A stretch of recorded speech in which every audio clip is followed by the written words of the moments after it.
بسم اللہ الرحمن الرحیم۔ رمضان المبارک میں معمولات نبوی صلی اللہ علیہ وآلہ وسلم۔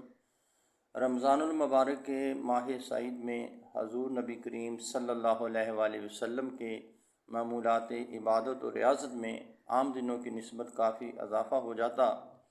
اسی مہینے میں اللہ تعالیٰ کی خشیت اور محبت اپنے عروج پر ہوتی۔ اسی شوق اور محبت میں آپ صلی اللہ علیہ وآلہ وسلم راتوں کے قیام کو بھی بڑھا دیتے۔ حضور نبی کریم صلی اللہ علیہ وآلہ وسلم کے معمولات رمضان پر عمل ہمارے لیے باعث رحمت و نجات ہیں۔ انہی معمولات کی روشنی میں ہم اس مہینے کی برکتوں اور سعادتوں سے بہرہ یاب ہو سکتے ہیں۔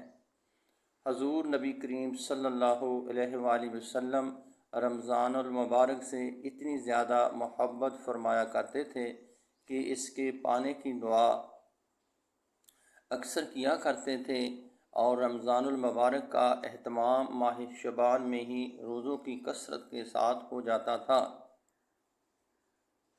حضور نبی کریم ماہ رجب کے آغاز کے ساتھ ہی یہ دعا اکثر فرمایا کرتے تھے۔